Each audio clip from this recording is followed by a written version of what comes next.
समुद्र वसने देवी पर्वत स्तन मंडिते विष्णुपत्नी नमस्तुभ्यं पाद स्पर्शम क्षमक्षमे। अर्थात जो समुद्र रूपी वस्त्र धारण किए हुए प्रकृति का पोषण करने के लिए जिनके पर्वत रूपी स्तन है, जो पालन करता भगवान विष्णु की पत्नी है, उन पृथ्वी देवी को हम नमस्कार करते हैं। साथ ही उन पर पैर रखने के लिए क्षमा मांगते हैं। हिंदू धर्म में पृथ्वी को माता कहकर पुकारा जाता है तथा उन्हें जीवित समझा जाता है। हमारे अनेक धर्म ग्रंथों में ऐसे हजारों श्लोक लिखे हुए हैं जिनमें पृथ्वी को माता या देवी कहकर संबोधित किया गया है। यही नहीं, हिंदू धर्म में जब भी किसी के घर कोई शुभ मांगलिक कार्य होता है तो पृथ्वी पूजन के साथ साथ नवग्रहों तथा पेड़ पौधों की भी पूजा की जाती है। हमारे प्राचीन ऋषियों ने पृथ्वी सहित 9 ग्रहों तथा पेड़ पौधों, पर्वतों, नदियों, समुद्रों आदि को जीवित माना है। हिंदू धर्म की पूजा पद्धति एक वैज्ञानिक दृष्टिकोण पर आधारित है, जिसमें प्रत्येक मनुष्य समस्त सृष्टि से जुड़ा रहता है। परंतु नास्तिक व वामपंथी तथा पाश्चात्य संस्कृति वाले लोग अक्सर हमारी पूजा पद्धति का मजाक उड़ाते आए हैं। वह हमारी आस्था को अंधविश्वास कहते हैं, जबकि तमाम वैज्ञानिक रिसर्चों में यह साबित हो चुका है कि हिंदू धर्म ग्रंथों में लिखी बातें पूर्णतः सत्य हैं और हिंदू धर्म एक धर्म नहीं बल्कि एक ऐसी वैज्ञानिक जीवन शैली है जो मनुष्य को प्रकृति से जोड़ती है। आज के वीडियो में हम आपको एक ऐसी वैज्ञानिक रिसर्च के बारे में बताने वाले हैं जो आज से 3 दिन पहले ही आई है, जिसमें एक बार फिर हिंदू धर्म ग्रंथ में लिखी बात को सिद्ध कर दिया है। तो मित्रों, निवेदन है कि यह वीडियो अंत तक अवश्य देखें, क्योंकि यह रिसर्च अभी हाल में ही की गई है जो अभी तक आपने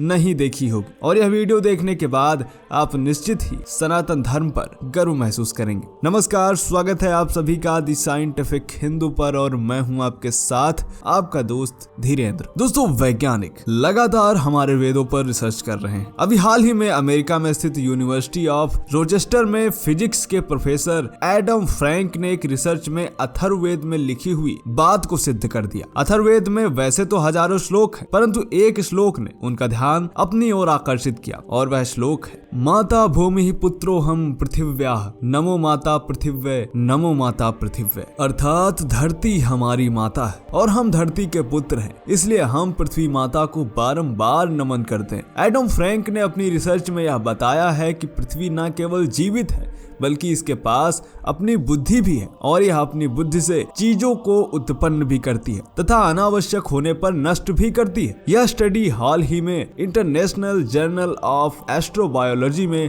प्रकाशित हुई है, जिसमें ग्रहीय बुद्धिमत्ता की बात कही गई है, यानी ग्रह के पूरे ज्ञान और तार्किक क्षमता की चर्चा की गई है। मित्रों, हम अपने धर्म शास्त्रों से इतना दूर हो चुके हैं कि हम कभी भी उन्हें उठाकर नहीं देखते, और ऊपर से वामपंथी और नास्तिक हमें पूजा हवन करते देखकर अंधविश्वासी बताते हुए मजाक उड़ाते हैं। दोस्तों, हमारे धर्म ग्रंथों में अथाह ज्ञान भरा पड़ा है, किंतु हमारे पास उन्हें पढ़ने का समय नहीं है। लेकिन इस समस्या का हल है कुकू एफएम। इस लर्निंग प्लेटफॉर्म पर आपको महाभारत के हर युग में सच होने वाले 11 सबक, पवित्र रामायण की 11 सीख जैसी तमाम नॉलेजेबल ऑडियो बुक्स मिलेंगी, जो कि कई भाषाओं में उपलब्ध हैं। साल भर के लिए इसकी कॉस्ट होती है 399 रुपए, पर अगर आप अभी डिस्क्रिप्शन के लिंक से इसे डाउनलोड करते हैं और यह कूपन कोड इस्तेमाल करते हैं तो यह आपको 50% ऑफ मीन्स 199 रुपए में पड़ेगा। यानी इतने में तो एक बुक भी नहीं मिलती, और यहाँ पर आपको इतना कुछ मिल रहा है। लेकिन यह ऑफर सिर्फ पहले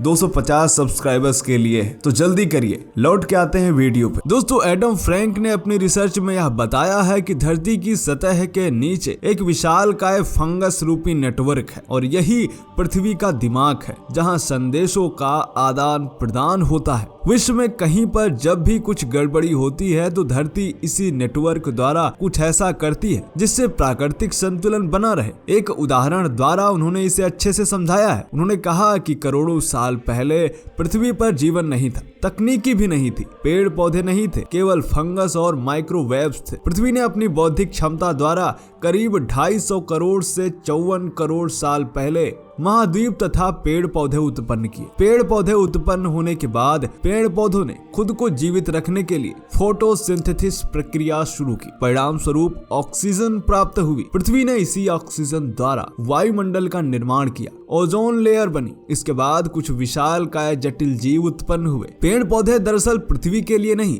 बल्कि खुद को जीवित रखने के लिए प्रकाश संश्लेषण की क्रिया करते हैं और ऑक्सीजन उत्सर्जित करते हैं, परंतु इसका लाभ धरती को मिलता है और यह धरती इसी ऑक्सीजन के द्वारा नए जीवों तथा अपने अनुकूल चीजों को उत्पन्न करती है। और उन्होंने इस उदाहरण से यह बताया है कि पेड़ पौधे, जीव जंतु और जो कुछ भी हम देख रहे हैं यह सब धरती की बुद्धि का ही एक भाग है। जब भी कोई जीव पृथ्वी को हानि पहुंचाता है या पृथ्वी के लिए अनावश्यक हो जाता है तो पृथ्वी उसे नष्ट भी कर देती है। डायनासोर आदि लुप्त हो चुकी जीवों की प्रजातियां इस बात का उदाहरण है कि जब यह जीव पृथ्वी के लिए अनावश्यक हो गए तो वायुमंडल में परिवर्तन करके पृथ्वी ने इन्हें नष्ट कर दिया। आज मनुष्य भी पृथ्वी के वातावरण को अनेक प्रकार से हानि पहुंचा रहा है। आधुनिक साइंस पर्यावरण के लिए खतरा बन चुका है। यातायात के साधन, फैक्ट्रियों का धुआं, मोबाइल नेटवर्क, पॉलीथीन आदि पर्यावरण व पृथ्वी को निरंतर हानि पहुंचा रहे हैं। यही नहीं, खतरनाक हथियार भी प्रकृति के लिए घातक सिद्ध हो रहे हैं। एडम फ्रैंक ने यह भी कहा कि यदि लंबे समय तक हमने अपनी तकनीक में सुधार नहीं किया तो पृथ्वी की बौद्धिक क्षमता मनुष्यों को भी